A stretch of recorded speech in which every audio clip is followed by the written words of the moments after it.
Hello friends, तो चलिए हम लोग सी प्लस प्लस को और आगे बढ़ाते हैं और बहुत इम्पॉर्टेंट ऑपरेटर ओवरलोडिंग आज हम पढ़ने वाले हैं। इंसर्शन एंड एक्सट्रैक्शन ऑपरेटर की ओवरलोडिंग। ओके, उससे पहले आपको कई सारी चीज़ें समझनी है, तभी आपको उस इन दोनों इंसर्शन एंड एक्सट्रैक्शन ऑपरेटर की ओवरलोडिंग आपको समझ में आएगी। नहीं तो मैं आपको पढ़ाने के बाद ख़त्म कर दूंगा, आपको समझ में आएगा ही नहीं इंसर्शन और एक्सट्रैक्शन ऑपरेटर की ओवरलोडिंग। इसीलिए उसको स्टार्ट करने से पहले आप थोड़ा और समझिए। ओके, चलिए मैं आपको बोलता हूँ कि इस लेट से मैंने यहाँ पर, अभी आप भूल जाइए, ये लास्ट वाला हमारे पास एग्जाम्पल है जिसमें हमने ग्रेटर देन जो कि एक रिलेशनल ऑपरेटर है उसकी ओवरलोडिंग करके बताई थी। तो मेक श्योर कि आप उसका इसका पहला वाला, इसका मतलब प्रीवियस लेक्चर जरूर देखें। ओके, क्योंकि दोस्तों देखिए कहीं ना कहीं ये सारी चीज़ें रिलेट करके ही मैं पढ़ा रहा हूँ, तो आपको देखिए देखना पड़ेगा, है ना। अब ये मैं आपको एक्सप्लेन नहीं कर रहा हूँ, ये देखिए हमारा यहाँ पर कोड है और ये हमने अपने लास्ट लेक्चर में देखा था, रिलेशनल ऑपरेटर की ओवरलोडिंग की थी। इसीलिए हम लोग जब T1 ग्रेटर दैन T2 लिख रहे हैं तो ये लाइन एग्जीक्यूट हो रही है, यहाँ पर कोई एरर नहीं आ रही है। ओके फाइन, अब हम लोग आगे बढ़ते हैं। मान लीजिए अभी कुछ नहीं है, हमारा सिंपल एक मेन प्रोग्राम है, नहीं तो मैं आप क्या करता हूँ, इसको मैं कमेंट में कर देता हूँ सबसे बेटर। और मैं क्या करता हूँ, मैं यहाँ पर आ जाता हूँ।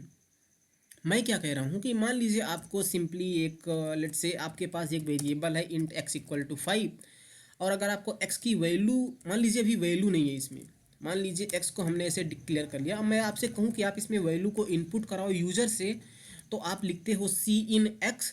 उसी तरह से अगर आपको वैल्यू x की प्रिंट करनी है तो आप लिख देते हो सी आउट x।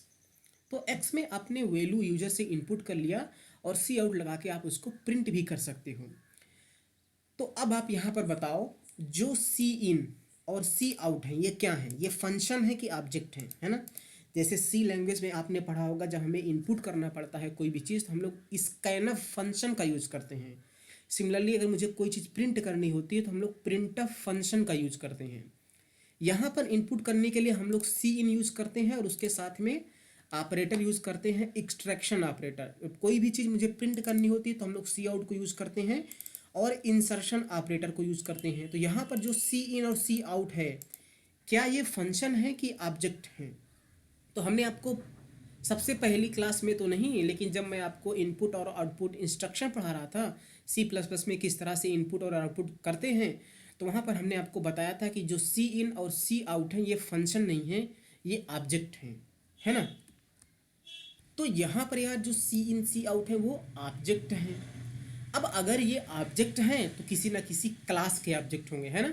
देखिए हम ऑब्जेक्ट क्या करते हैं, ऑब्जेक्ट हम बनाना सीख चुके हैं ना, क्लास बनाते हैं, और क्लास का यूज़ करके जब भी हम कोई वेरिएबल बनाते हैं उसे ही हम ऑब्जेक्ट बोलते हैं। ये चीज़ें आपको पता है, मैं पढ़ा भी चुका हूँ आपको।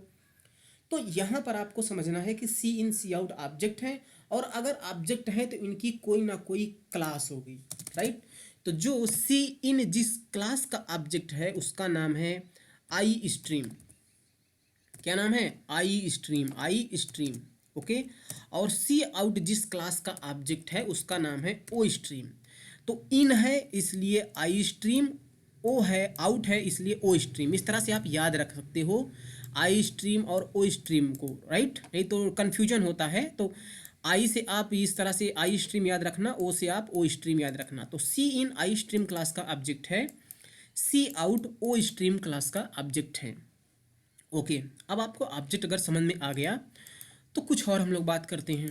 अब लास्ट वाला आप लेक्चर देखिए, इसको मैं अनकमेंट कर रहा हूँ। अब यहाँ पर आप ध्यान से देखना, है ना। जब हमने टाइम ऑपरेटर मतलब कि ग्रेटर देन ऑपरेटर की ओवरलोडिंग की थी, यार पहला इसका जस्ट पीछे वाला वीडियो आप देख लेना, ओके, मैं उस पर बहस नहीं करूँगा आप। तो जब हमने यहाँ पर ग्रेटर देन ऑपरेटर की ओवरलोडिंग की थी, तो आप इसको देखो, T1 क्या है? ऑब्जेक्ट है। T2 क्या है? ऑब्जेक्ट है ना। तो T1 ऑब्जेक्ट है, T2 ऑब्जेक्ट है, और ये क्या है? ऑपरेटर है। कुछ उसी तरह से यहाँ पर भी तो है देखिए, अभी हमें पता लगा कि जो सी इन है वो ऑब्जेक्ट है, ये क्या है? ये ऑपरेटर है, एक्सट्रैक्शन ऑपरेटर है। और एक्स क्या है? एक वेरिएबल है जो किसी डेटा टाइप इंटीजर टाइप का है ना। तो जिस तरह से यहाँ पर हमने ओवरलोडिंग की थी उसी तरह से यहाँ पर भी ओवरलोडिंग है ना। उसी तरह से यहाँ पर भी ओवरलोडिंग की गई है। और वो ओवरलोडिंग किस क्लास में की गई होगी। देखिए यहाँ पर T1 और T2 ऑब्जेक्ट हैं। T1 ने इसको कॉल किया है ग्रेटर देन ऑपरेटर को, तो ग्रेटर देन ऑपरेटर को जब हमने डिफाइन किया था वो किस क्लास में डिफाइन किया था, T1 ने कॉल किया था, इसीलिए उसी क्लास में हमने डिफाइन किया था। आप यहाँ पर देख सकते हैं ये टाइम क्लास है और इसके अंदर हमने इस ऑपरेटर ग्रेटर देन को डिफाइन किया था। उसी तरह से आप यहाँ पर समझिए कि जो सी इन है वो ऑब्जेक्ट है, तो इस ऑपरेटर जो है इन ये कौन सा ऑपरेटर है, एक्सट्रैक्शन ऑपरेटर है। तो इस एक्सट्रैक्शन ऑपरेटर को सिमिलर तरह से इस सी इन क्लास, जो सी इन जिस क्लास का ऑब्जेक्ट है, जो कि यहाँ पर आई स्ट्रीम ऑब्जेक्ट क्लास है, तो इस क्लास के अंदर इस ऑपरेटर की ओवरलोडिंग की गई है ना। मैं क्या बात आपको समझाने की कोशिश कर रहा हूँ कि जब भी हम ओवरलोडिंग करते हैं तो जो उसका कॉलर ऑब्जेक्ट होता है उसी क्लास के अंदर हम उस ऑपरेटर की ओवरलोडिंग करते हैं, जैसे हमने यहाँ पर ओवरलोडिंग किया है। उसी तरह से जब यहाँ पर है सी इन ऑब्जेक्ट है तो लेफ्ट में है, तो सी इन ने इसको कॉल किया होगा, है ना, और उसमें एक्स को एज एन आर्गूमेंट पास किया होगा। तो जो ये ऑपरेटर है एक्सट्रैक्शन ऑपरेटर, इसका ओवरलोडिंग इस आई स्ट्रीम क्लास में किया गया है ना। आप यहाँ पर देखें जब T1 ने ग्रेटर देन को कॉल किया उसमें T2 एज एन आर्गूमेंट पास हुआ था, तो हम इसको इस तरह से भी लिख सकते हैं। ये आपको पता है क्योंकि T1 ने ऑपरेटर ग्रेटर देन को कॉल किया, उसमें T2 को पास कर दिया। लेकिन जब हम ओवरलोडिंग करते हैं तो हम ऐसा लिखना प्रीफर नहीं करते, हम ऐसा करते हैं, है ना। तो अगर जिस तरह से हमने T1 ग्रेटर देन T2 को इस तरह से लिखा है, क्या मैं इसको भी इसी कुछ फॉर्मेट्स में लिख सकता हूँ? बिल्कुल मैं ऐसा लिख सकता हूँ। तो क्या होगा, जो लेफ्ट वाला होता है वो कॉलर ऑब्जेक्ट होता है, तो T1 ने ऑपरेटर ग्रेटर देन को कॉल किया जिसमें T2 एज एन आर्गूमेंट पास हो गया। तो यहाँ पर आप लिखेंगे सी इन ने, अब जैसे देखिए हमने सी इन डॉट लगाया और मैं ऑपरेटर लिखूंगा, देखिए जैसे हमने ऑपरेटर लिखने की कोशिश की तो क्योंकि ये एक एडवांस आईडी है, ये देखिए मुझे सजेस्ट कर रहा है ऑपरेटर ग्रेटर देन, है ना। इसका मतलब कि सी इन जिस क्लास का ऑब्जेक्ट है आई स्ट्रीम क्लास, उसके अंदर इस ऑपरेटर की डेफिनीशन ओवरलोडिंग प्रोवाइड की गई है। मैं इसकी डेफिनीशन नहीं ओवरलोडिंग बोल रहा हूँ, क्यों? क्योंकि हो सकता है आप यहाँ पर एक एक्स है जो इंटीजर टाइप का इनपुट आप कर रहे हैं, अगर आप फ्लोट टाइप की वैल्यू को इनपुट करेंगे तो भी तो इनपुट होता है, आप डबल टाइप की वैल्यू को इनपुट करें तो भी इनपुट होता है। मतलब इस ऑपरेटर की ओवरलोडिंग डिफरेंट फॉर्मेट्स में की गई है, इसीलिए तो हम उसको ओवरलोडिंग बोलते हैं, है ना। तो यहाँ पर देखिए कितना अमेजिंग, जैसे ही हमने सी इन डॉट ऑपरेटर लिखा ये हमें सजेस्ट कर दिया, मतलब सी इन ने ऑपरेटर एक्सट्रैक्शन ऑपरेटर को कॉल किया और उसमें एक्स एज एन आर्गूमेंट पास हो गया। देखिए सब एरर चली गई, मतलब कि ये वाली लाइन लिखना ये लाइन लिखने के बराबर है ना। पहले मैं इस लाइन को कमेंट में करता हूँ और इस लाइन को कमेंट करने के बाद मैं इसको भी अभी कमेंट में ही अब रखता हूँ। मैंने सेव कर दिया और मैं इसको रन करता हूँ, ठीक है। मैंने रन कर दिया, अभी देखिए हमारा प्रोग्राम रन हो रहा है। मुझे इनपुट करना पड़ेगा कुछ वैल्यू, लेट से मैं 5 इनपुट करता हूँ, मैंने इंटर कर दिया, देखिए हमारा 5 प्रिंट हो गया। तो ये काम परफेक्टली वैलिड है। लेकिन अगर मैं चाहूँ तो मैं इस लाइन को ऐसा भी लिख सकता हूँ, तो मैं इसको अब कमेंट में करता हूँ। आप देखना मैंने प्रोग्राम को सेव कर दिया अपने और मैं इसको एक बार और रन करता हूँ। तो यहाँ पर देखो फिर से मुझे इनपुट करना है, मैं 34 इंटर कर देता हूँ, देखिए 34 दूसरी बार प्रिंट हो गया है। तो यहाँ पर आपको समझ में आया कि ये लिखना ये लिखने के बराबर है। तो यहाँ पर क्या होता है, जो लेफ्ट वाला है ये कॉलर ऑब्जेक्ट है। किसका कॉलर ऑब्जेक्ट है? ऑपरेटर और एक्सट्रैक्शन ऑपरेटर का, ऑपरेटर ग्रेटर देन का कॉलर ऑब्जेक्ट है जिसमें एक्स एज एन आर्गूमेंट पास हुआ है। अब आपको ये लाइन समझने में कोई दिक्कत नहीं होनी चाहिए। अगर आपने ऑपरेटर ओवरलोडिंग के हमारे सारे वीडियोस देखे हैं तो ये वैसे ही है जैसे ये लाइन लिखना ये लिखने के बराबर होता है। तो हम लोग ऐसे लिखें या ऐसे लिखें बात बराबर है ना। तो मैं इसको कमेंट में कर देता हूँ, मैं नीचे वाला भी लिख रहा हूँ। उसी तरह से सी आउट भी तो एक ऑब्जेक्ट है ओ स्ट्रीम क्लास का।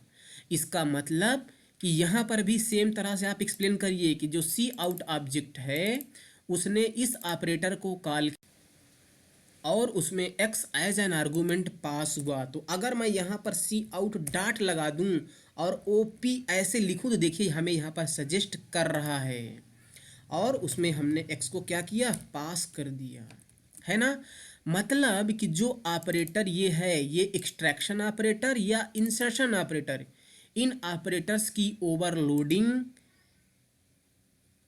आई स्ट्रीम और ओ स्ट्रीम क्लास में डिफरेंट डिफरेंट तरह से की गई है। डिफरेंट डिफरेंट मैं क्यों बोल रहा हूँ, मान लीजिए यार आपके पास एक डबल टाइप की वैल्यू हो, ऐसे डबल डी हो, डी में हमने मान लीजिए 5.7 लिखा है, तो जब आप लिखते हो सी आउट और डी को प्रिंट करते हो तो प्रिंट तो होता है ना, तो इसको भी तो आप ऐसे ही करोगे, सी आउट डॉट ऑपरेटर और इसमें डी को पास करो। तो इस बार जो वैल्यू पास कर रहे हैं डबल टाइप की है, यहाँ पर जो वैल्यू पास कर रहे हैं इंटीजर टाइप की है, तो ये तब देखिए यहाँ पर डबल है, यहाँ पर इंटीजर है ना, तभी तो ये ओवरलोडिंग है। फंक्शन का देखिए नाम सेम है लेकिन आर्गुमेंट्स में डिफरेंट है। तो मतलब फाइनल बात अगर मैं बोलूँ तो जो ये एक्सट्रैक्शन और इंसर्शन ऑपरेटर हैं, इनकी ओवरलोडिंग आई स्ट्रीम और ओ स्ट्रीम क्लास में डिफरेंट डिफरेंट तरह से की गई है। अगर मैं इसको भी अगर कमेंट में कर दूं तो आप देखना, मैं ये लाइन लिख करके वैल्यू को इनपुट कर सकता हूं और ये लाइन लिख करके वैल्यू को मैं प्रिंट भी कर सकता हूं। तो मुझे एक नंबर इनपुट करना है, मैं इंटर करता हूं 1 2 3, देखिए 1 2 3 प्रिंट हो गया है ना। तो ये बात आपको समझ में आई। अब थोड़ा सा और आगे बढ़ते हैं, यहाँ पर आप समझिए। अब इसी पे फिर से आप वापस आइए, देखिए T1 ने ग्रेटर देन ऑपरेटर को कॉल किया जिसमें T2 एज एन आर्गूमेंट पास हुआ है। तो जो कॉलर ऑब्जेक्ट है वो जिस क्लास का ऑब्जेक्ट है उसी क्लास के अंदर हमने greater than function, greater than operator की ओवरलोडिंग की है ना। मतलब जो कॉलर ऑब्जेक्ट होता है उसी क्लास के अंदर, वो जिस क्लास का ऑब्जेक्ट होता है उसी क्लास के अंदर उस ऑपरेटर की हम ओवरलोडिंग करते हैं, ये बात मुझे पता है ना।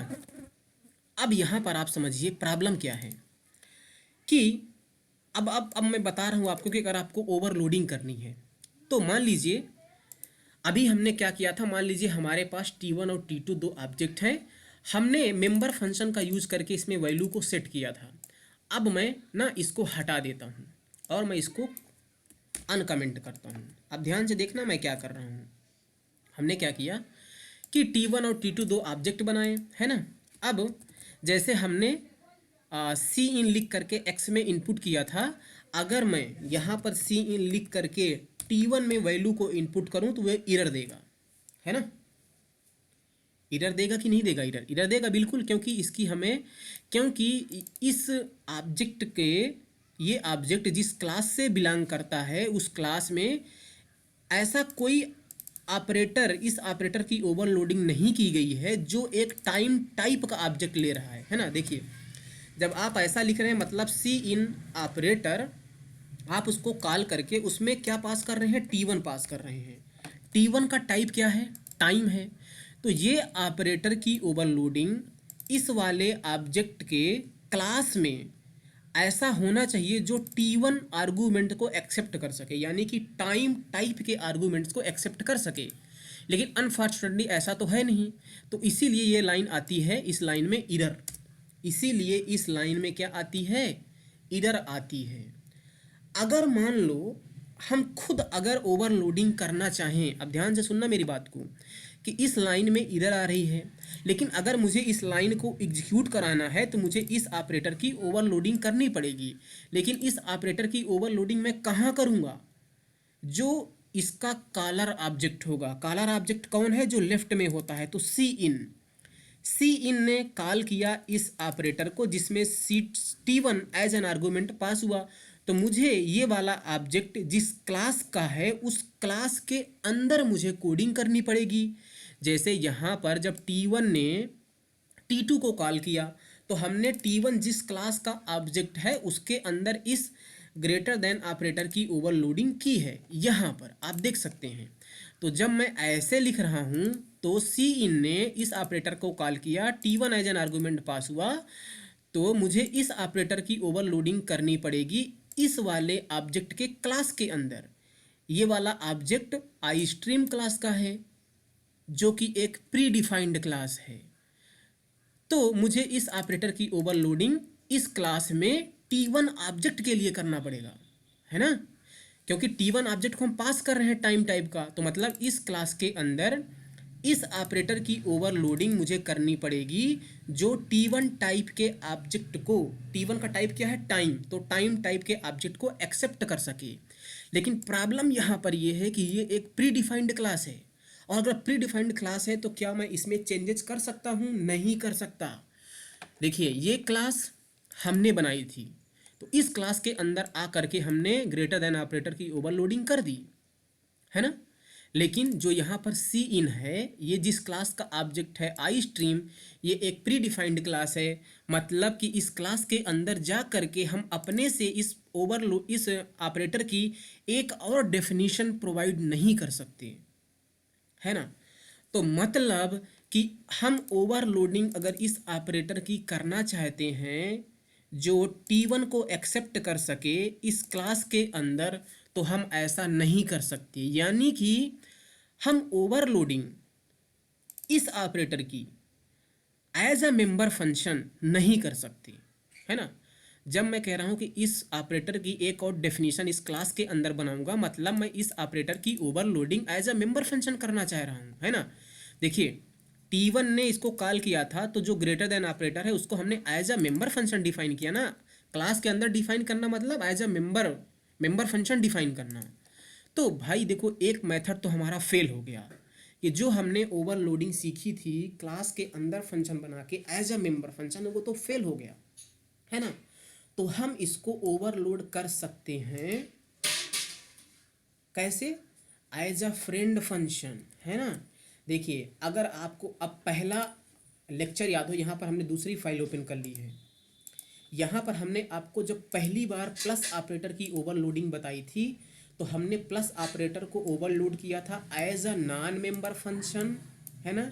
हमने प्लस ऑपरेटर को ओवरलोड किया था एज अ फ्रेंड फंक्शन, और हमने प्लस ऑपरेटर को ओवरलोड किया था एज अ मेंबर फंक्शन। तो इसका मतलब कि जो ये ऑपरेटर है एक्सट्रैक्शन ऑपरेटर, इसकी ओवरलोडिंग हम एज अ मेंबर फंक्शन नहीं कर सकते। क्यों? क्योंकि अगर मुझे एज अ मेंबर फंक्शन करना है तो मुझे इस क्लास के अंदर इस ऑपरेटर की डेफिनेशन प्रोवाइड करनी पड़ेगी जो T1 को एक्सेप्ट कर सके, और प्री डिफाइंड क्लासों में मैं चेंज नहीं कर सकता। इसीलिए इस ऑपरेटर की overloading as a member function अब हम नहीं कर सकते। और अगर हम एज अ मेंबर फंक्शन नहीं कर सकते तो हमारे पास मेथड है कि हम या तो as a non member function करें या तो एज अ फ्रेंड फंक्शन करें। इसीलिए मैंने तीनों ही आपको ये बताया था। तो अगर आपको प्लस ऑपरेटर की ओवरलोडिंग ही नहीं आती यार, उनको किस तरह से ओवरलोड करना है, non member function, friend function या मेंबर फंक्शन का यूज़ करके, तो उसको आप देखो, सारी चीज़ें अगर आप देखोगे तभी समझ पाओगे, है ना। उसी तरह से तो अब मुझे इस ऑपरेटर की ओवरलोडिंग करनी पड़ेगी कैसे? एक फ्रेंड फंक्शन बना करके। और सिमिलरली अगर मैं T1 को प्रिंट करना चाहूँ इस तरह से, तो ये लाइन काम नहीं करेगी, है ना।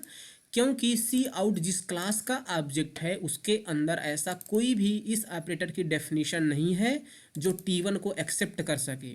तो अगेन अगर मुझे इस ऑपरेटर की ओवरलोडिंग करनी है तो या तो मैं इस ऑपरेटर की ओवरलोडिंग मेंबर फंक्शन के रूप में करूं, लेकिन मेंबर फंक्शन के रूप में हम कर ही नहीं सकते क्योंकि ये ऑब्जेक्ट जिस क्लास का है वो स्ट्रीम क्लास का, वो एक प्री डिफाइंड क्लास है, और जो प्री डिफाइंड क्लास में उसमें हम चेंजेस थोड़ी ना कर सकते हैं।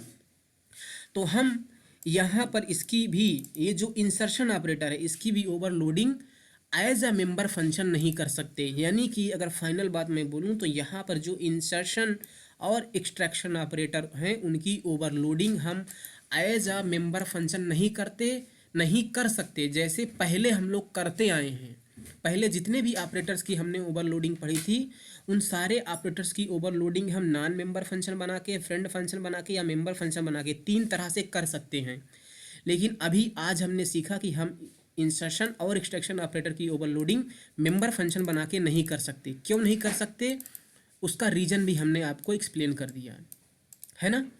तो अगर आपको इतना रीज़न समझ में आ गया है तो एक बात और आप समझिए यहीं पर तो फिलहाल ये दोनों लाइन नहीं चलेंगे, लेकिन जब हम इंसर्शन और एक्सट्रैक्शन ऑपरेटर की overloading as a friend function कर देंगे तो ये दोनों लाइन एग्जीक्यूट हो जाएंगी, है ना। अब इतना तो हम कर लेंगे, लेकिन कुछ और बात आप समझिए कि जैसे जब हम क्लास बनाते हैं, हमारे पास ये क्लास है टाइम, तो क्या मैं टाइम क्लास का यूज़ करके ऑब्जेक्ट बना सकता हूँ? बिल्कुल यार, जैसे हमने यहाँ पर T1 और T2 दो ऑब्जेक्ट बनाए हैं, हम इसको बना सकते हैं। आप बताइए जो सी इन है वो किस क्लास का ऑब्जेक्ट है? आई स्ट्रीम क्लास का ऑब्जेक्ट है। तो क्या मैं आई स्ट्रीम क्लास का यूज करके अपना ऑब्जेक्ट बना सकता हूँ? देखिए अभी अभी मुझे पता चला कि भाई सी इन और C out I stream O stream class के ऑब्जेक्ट हैं। तो क्या मैं आई स्ट्रीम क्लास का यूज करके अपना एक और ऑब्जेक्ट बना सकता हूँ? जैसे देखिए हमने लिखा है, मान लीजिए लिखा है सी आउट। सी आउट किस क्लास का ऑब्जेक्ट है? Ostream. तो आप सोचे कि मैं यार ओ स्ट्रीम क्लास का अपना ऑब्जेक्ट बनाऊं, लेट से आउट नाम से, और मैं आउट करके इस तरह से कुछ प्रिंट करूं समथिंग यहाँ पर। क्या मैं ऐसा कर सकता हूँ? नहीं कर सकता।